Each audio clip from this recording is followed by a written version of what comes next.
Bom dia, amigos e amigas.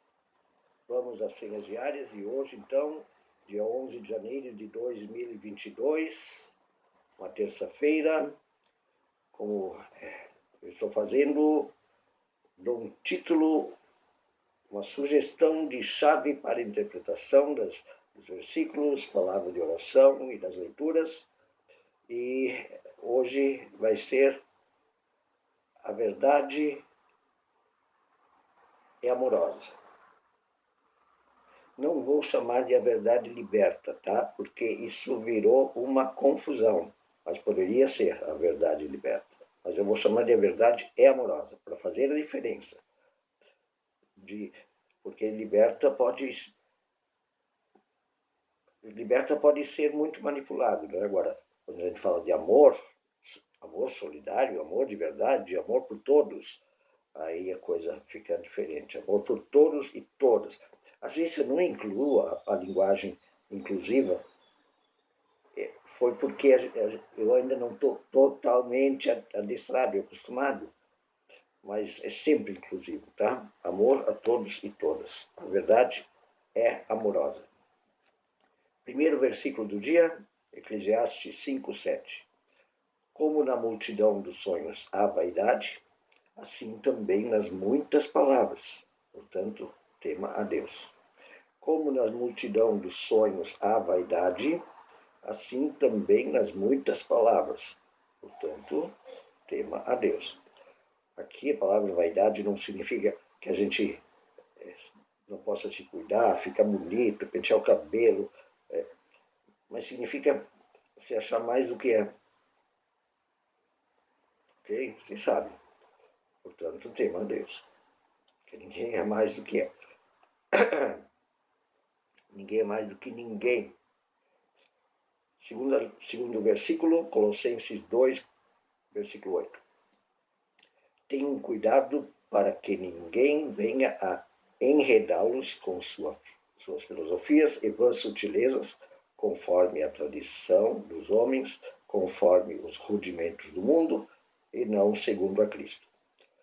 Tenham cuidado para que ninguém venha a enredá-los com suas filosofias e vãs sutilezas, conforme a tradição dos homens, conforme os rudimentos do mundo, e não segundo Cristo.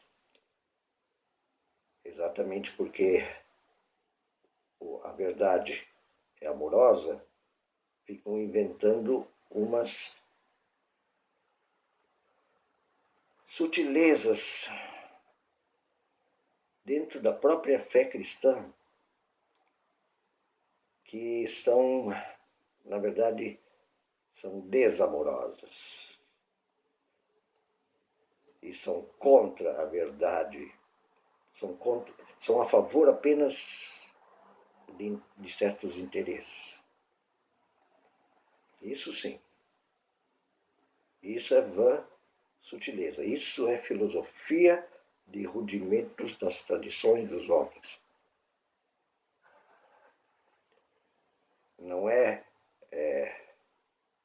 a verdadeira filosofia que pensa, a ciência. Isso não é vã sutileza. Vã sutileza é, às vezes, tem umas linguagens religiosas aí que desviam de Cristo, né? Não são segundo Cristo. E a palavra de Dietrich Bonhoeffer, a palavra de oração. Dietrich Bonhoeffer lutou contra o Hitler durante a Segunda Guerra na Alemanha. Um pastor alemão foi morto por causa disso pela polícia de Hitler. O Hitler se dizia cristão. Então, o Dietrich Bonhoeffer escreveu assim: a verdade autêntica se diferencia de veracidades vazias no fato de que ela deseja que algo se realize, a saber, que ela livre o ser humano, que ela liberte o ser humano. A verdade autêntica se diferencia de veracidades vazias no fato de que ela deseja que algo se realize, ou seja, a saber, que ela livre. A verdade quer livrar o ser humano, quer libertar o ser humano.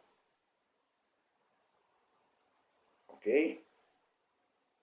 Dá para fazer muito bem diferença entre a verdade que Cristo propõe e a veracidade, falsa verdade que o Hitler propunha, mesmo ele indo à igreja, mesmo se dizendo cristão. Ok? A verdade tem que cuidar para não cair em manipulações. Você que é cristão tem que cuidar com as manipulações. A verdade é amorosa.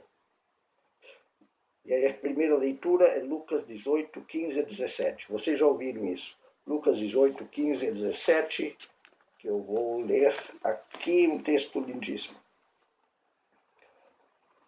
Traziam-lhe para Jesus também as crianças, para que as tocasse. Mas os discípulos, vendo isso, os repreendiam. Jesus, porém, chamando as crianças para junto de si, ordenou: deixai vir a mim os pequeninos e pequeninas, e não os embaraceis, não as embaraceis, porque das tais é o reino de Deus. Em verdade, vos digo, quem não receber o reino de Deus como uma criança, de maneira alguma entrará nele. Receber o reino de Deus como uma criança. Não é para a gente se tornar criança, tá? Mas é para a gente receber como uma criança na sua simplicidade, na sua vontade de ser amada, na sua vontade de receber carinho.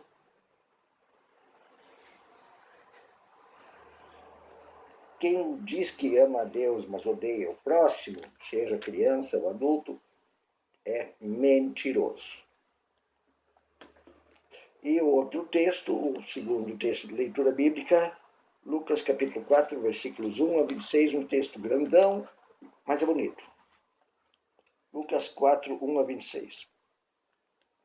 Quando, pois, o Senhor veio a saber que os fariseus tinham ouvido dizer que ele, Jesus, fazia e batizava mais discípulos do que João, se bem que Jesus, aí vem entre parênteses, tá? Se bem que Jesus mesmo não batizava, e sim os seus discípulos. Jesus então deixou a Judéia, retirando-se outra vez para a Galiléia.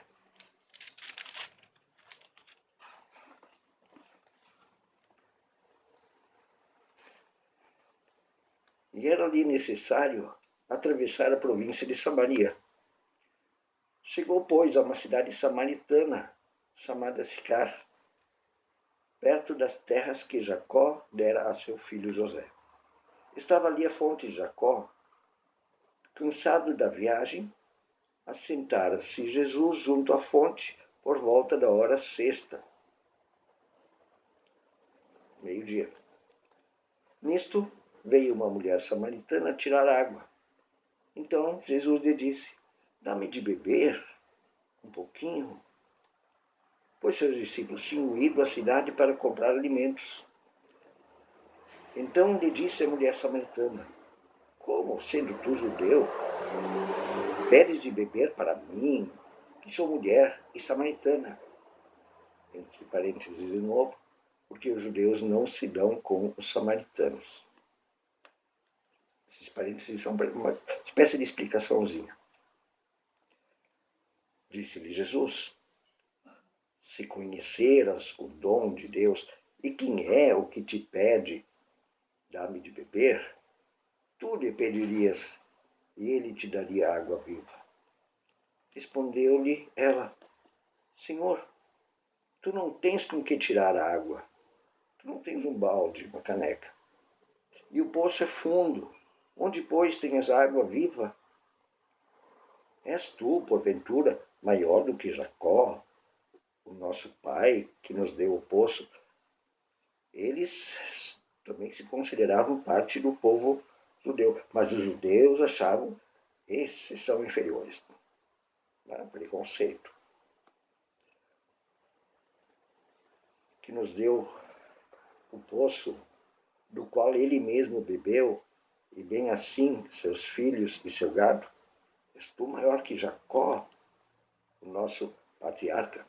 Afirmou-lhe Jesus: quem beber desta água tornará a ter sede, Aquele, porém, que beber da água que eu lhe der, nunca mais terá sede, pelo contrário, a água que eu lhe der será nele uma fonte a jorrar para a vida eterna. Disse-lhe a mulher, uma fonte a jorrar. A pessoa vai se tornar um poço de água viva. Disse-lhe a mulher, Senhor, dá-me dessa água, para que eu não mais tenha sede, nem precise vir aqui buscá-la. Disse-lhe Jesus, vai chamar teu marido e venham até aqui, venham falar comigo. Ao que lhe respondeu a mulher, não tenho marido. Então lhe falou Jesus, bem disseste, não tenho marido. Porque 5 maridos já tiveste, e esse que agora tens não é teu marido. Isto disseste com verdade. Sabe, uma mulher separada, divorciada, era um problema, né? Ela não podia mais casar, porque o divórcio era proibido. E Jesus se solidarizou com ela. Não tem problema. Chama esse que está aí contigo agora.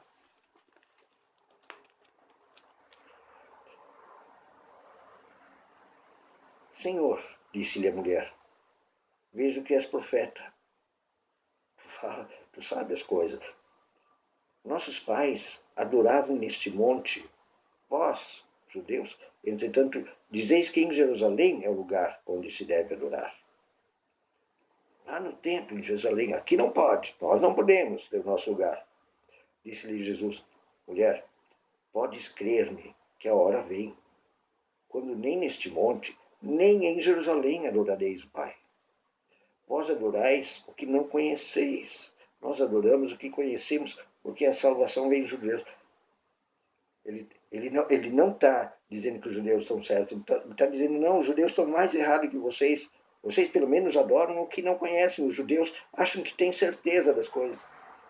Mas vem a hora, e já chegou, vem a hora, e já chegou, em que os verdadeiros adoradores adorarão o Pai em espírito e em verdade. Porque são estes que o Pai procura para seus adoradores, que adoram em verdade. Deus é espírito, e importa que os seus adoradores o adorem em espírito e em verdade. Em verdade. Em espírito e em verdade. Não naquelas filosofias lá do templo. O templo. Tem um templo aqui no Brasil que se chama Templo de Salomão. É outro desses babaca fariseu. Eu sei, respondeu a mulher, que há de vir o Messias chamado Cristo. Quando ele vier, nos anunciará todas as coisas, disse-lhe Jesus. Eu o sou, eu que falo contigo. Neste ponto chegaram seus discípulos e se admiraram de que ele estivesse falando com uma mulher. Homem falando com mulher. Machismo, né? Machismo da época. Todavia nenhum lhe disse, que perguntas? Por que falas com ela? Quanto à mulher, deixou o seu cântaro, e tão feliz, foi até a cidade e disse às pessoas, venham comigo e vede o que me disse tudo quanto tenho feito. Ele será, porventura, o Cristo enviado? Saíram, pois, e foram falar com ele. As crianças, a mulher samaritana, era mulher e ainda por cima era samaritana. E Jesus, porque Jesus, que é a verdade, era amoroso. A verdade é amorosa. A verdade não é um monte de normas e ficar berrando e ajoelhado num templo de tijolos com palavras de vaidade. Beijo, até amanhã.